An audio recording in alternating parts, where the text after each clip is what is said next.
Здрасти хора! Пускам ви влога от Турция, който е малко холчише, но пак събрахме доста материал.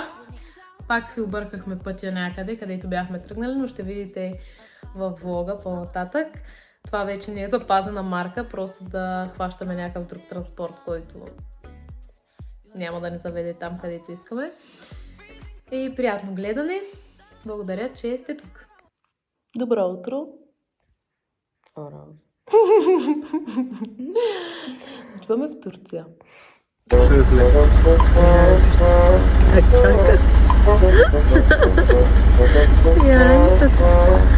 Часът е почти 6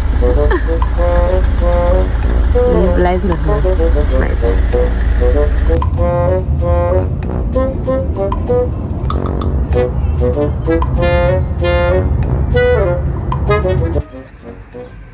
Във всеки влог, кокошки, всеки влог.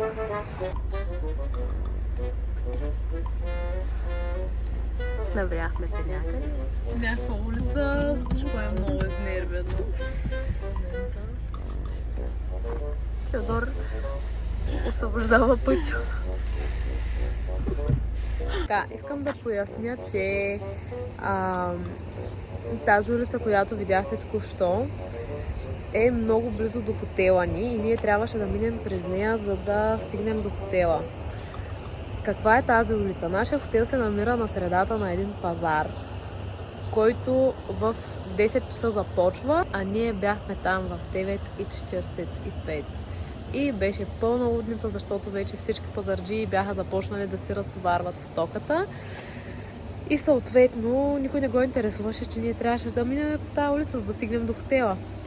Току-що се настанихме в хотела, оставихме колата и ни прибраха багажа. Естествено, първо трябва да се яде. И вече сме на Капала чарши. Доста голяма лудница отвънка. Нашите мъже часовници гледат.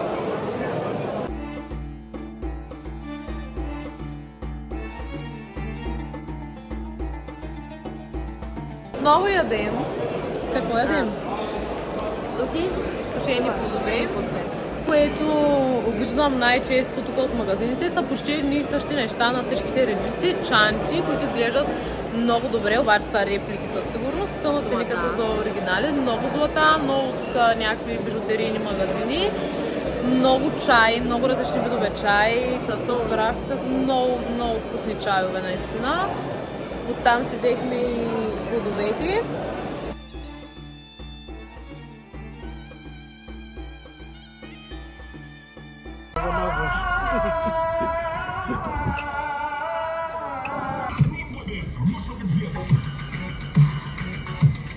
Вкусно ли е, Жани?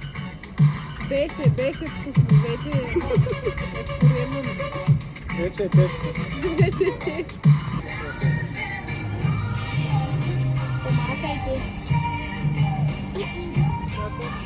Това, което аз си купих от Капалато, е тази тетрадка с празни корици, която отвънка е мека и някаква такава супер автентична. Мен такива неща ме кефят. Аз обичам много чанти, даже си търся, но просто не се заслужаваше, поне за мен, да си купя чанта от там. Интересното за този пазар е, че вътре имаше по-хубаво качество, чанти, дрехи, като цяло материите им бяха по-добри и като излезеш извън закритата част на пазара, ги има същите неща, само че по-ниско качество и може да си ги купиш на много по-достъпна цена. Намерихме този много типичен турски ресторант. Беше приятен, храната беше много вкусна, като предястие ни дадоха тази питка с козе сирене и с маслини. Поръчахме си искендер, което е тяхно традиционно ястие и някакво пилешко шишче. Естествено, пробвахме и баклавата, която беше много вкусна наистина и със сладоледа беше страхотна.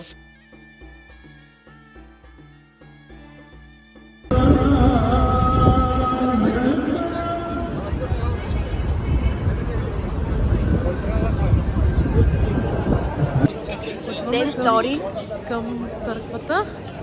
Има страшно много хора. Опашката, виж къде. Това опашката ли? Моля. Опашката, дами и господа.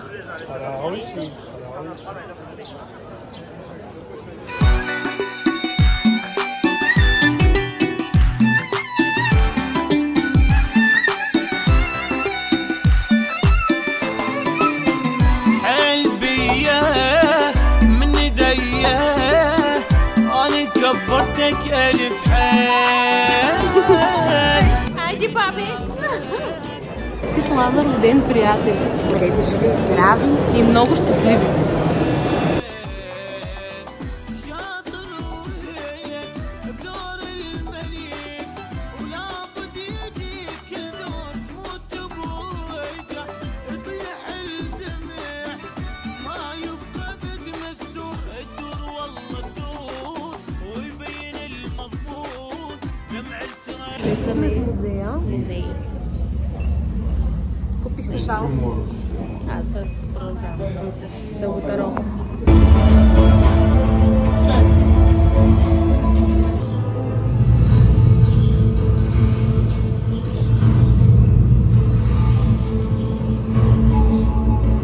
Музеят на църквата Света София е много така интересен, много хубав да се посети, интерактивен. Направо си като се едно в филмче.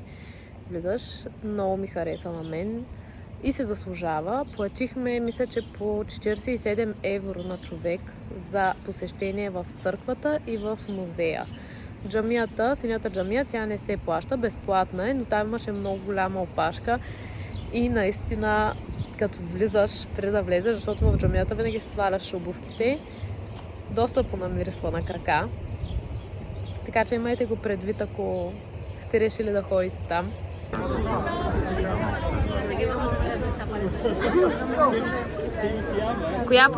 На коя опашка подред чакаме вече? Поредна.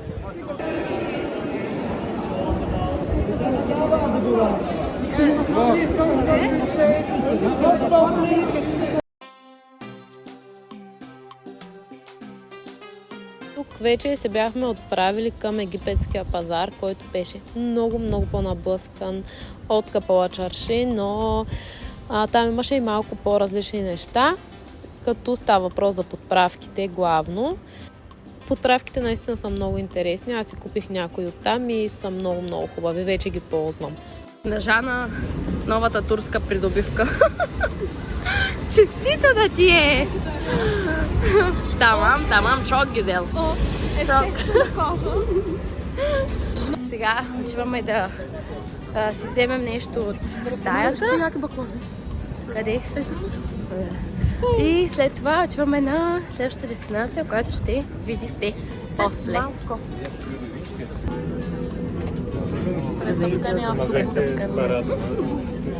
Но ние си намерихме място. Естествено седнали. Да снимай назад. Дойдохме при лалетата на Емерган парк.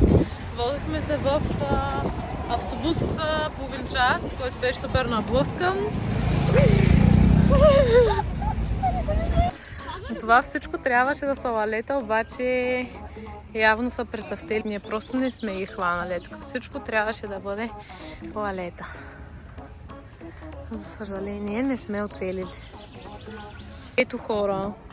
Фейл. Тотален фейл с лалетата. Няма, Виктория, виж, че са прецъфтели.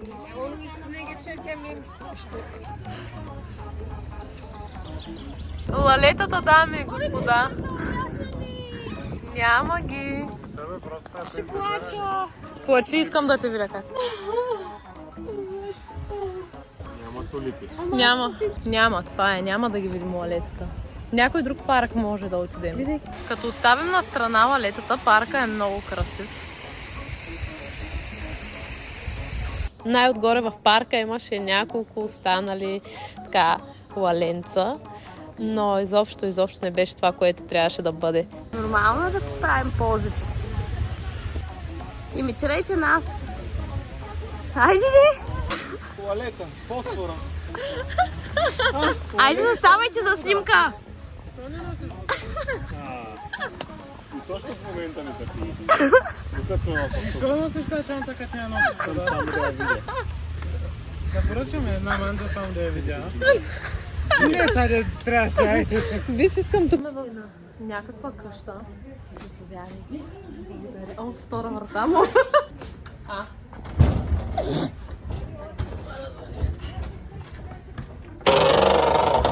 Как влизат другите хора? Майка ми. Те там. Колко входа има? Тук има някаква тераса. Явно от терасата се вижда.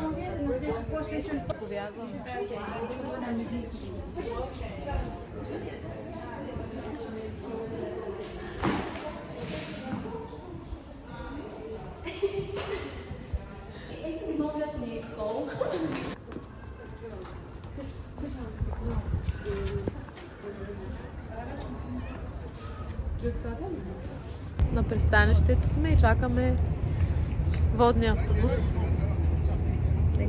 Да ни вземе и да ни закара от другия край, където ще вечерям.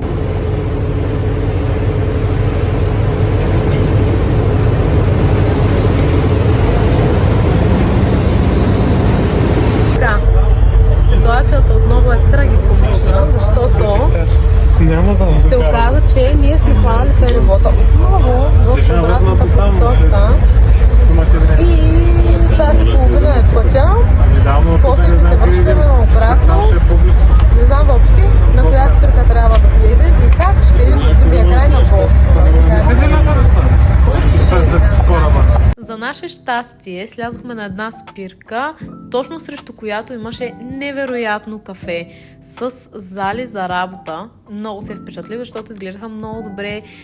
Имаше десерти, които изглеждаха много вкусни, напитки. Супер якото кафе!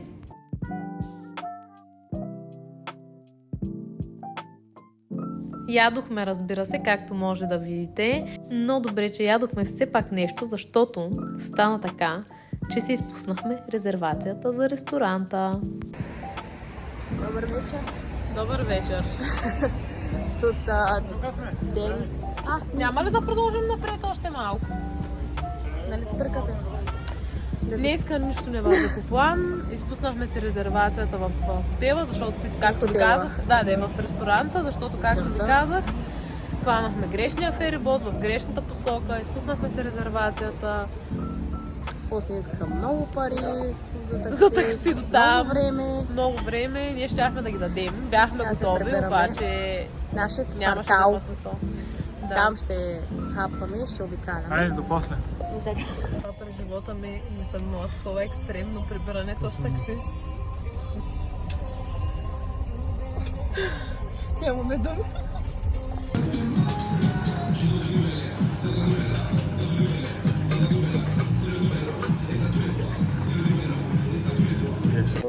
Еми, нямаше как да минем без това шоу. Забавно си беше.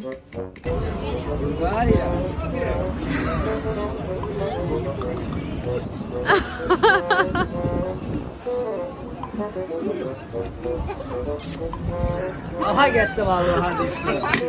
Aman